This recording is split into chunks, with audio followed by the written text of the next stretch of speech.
Bar Girl and the Expat: A Killing Foretold, by Ian MacKinnon and Andrew Drummond. The Observer, Sunday, 17 August 2008. Every year hundreds of Britons leave the UK to marry Thai brides. The perils of such liaisons were revealed last week when retired engineer Ian Beeston was murdered by his wife and her lover. Ian MacKinnon and Andrew Drummond in so one from investigate a ruthless marriage market in which money can buy beauty, but not necessarily love. Andrew Harrington, a retired Birmingham lorry driver who now lives in Thailand, lowered his voice and turned to his companions. Well, you know, he married a bar girl. What did he expect? Sitting on the ground floor of his home, a two-story house squatting in a rice paddy in San, northeast Thailand, Harrington, aged 51, was talking about his friend and neighbor, Ian Beeston, who was found murdered last weekend after predicting that his Thai wife would kill him. Beeston, 69, a retired design engineer, had been beaten and stabbed in his house. Police say he took 7 hours to die. His wife, Wikin, 142, and her Thai lover, Samkit Janong, 48, confessed and have been charged with murder. In a bizarre and macabre fashion, Janong even reenacted for police and photographers the manner in which he had clubbed Beeston to death. This was no isolated romance that culminated in a tragedy. The British Embassy in Bangkok processes the wedding documents of up to 70 couples each week.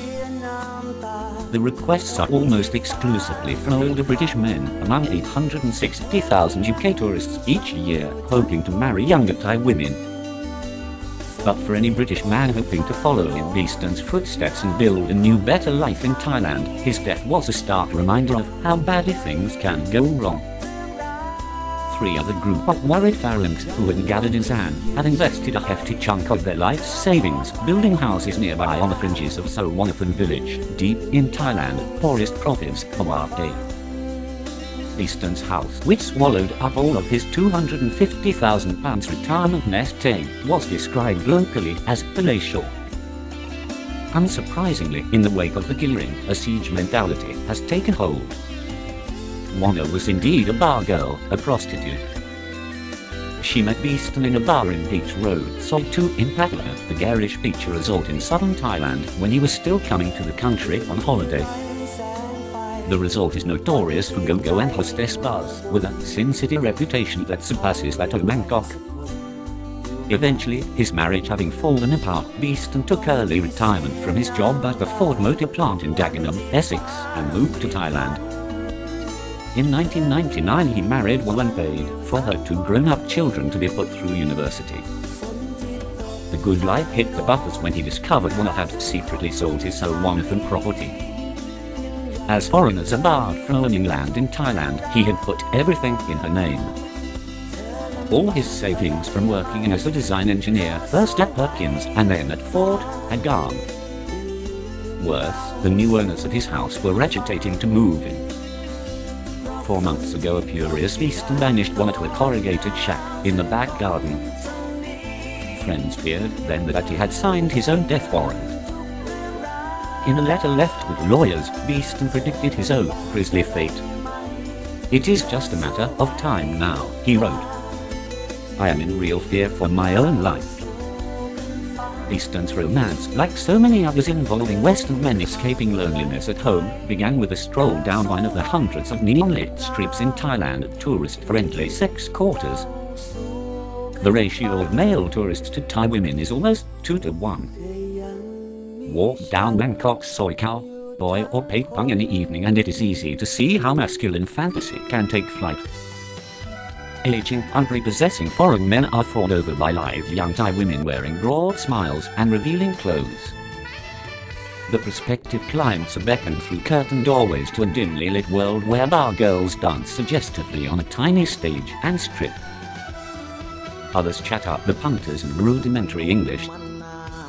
The price of all this attention is just the cost of a drink for the girl, perhaps a tip. The often unspoken element is that the girl will go back and spend the night at his hotel. Cash is rarely mentioned and there is no unseemly haggling, but the going rate is little more than a present of £20. The men are often not the most handsome of all. They are usually in the latter years of their life. They are bald, unattractive and quite lonely in their own little society, writes Thai anthropologist Dr. Yos Sangdasombat in Hello My Big Big Honey, an anthology of love letters meant to Bangkok bar girls. When they come to Pate Punk, they're struck with girls who are all over them. The appeal of easy, cheap sex is evident the next morning. The same men hold hands with their bar girls skipping down the pavements of Bangkok's tourist haunts. Often they extend their relationship for a number of days or weeks or even years, writes Yos. Sometimes the Farang himself ends up spending the entire vacation with one girl and sometimes comes back. Sometimes she becomes his mistress or even a wife. Romance with a Westerner in such circumstances can come perilously close to a game of mutual exploitation. Nearly all of the girls have flocked to the cities and resorts to escape their own prison and impoverished existence in Thailand's rural expanses, whereas a night's takings from the city bar could sustain a family for a month. From Zan's desperately poor rice farming villages where hunger is the norm, the bars of Bangkok or Pattaya are a welcome escape. For girls with little education, they provide an opportunity to shine and have the honor of providing for their families by sending newfound riches back home.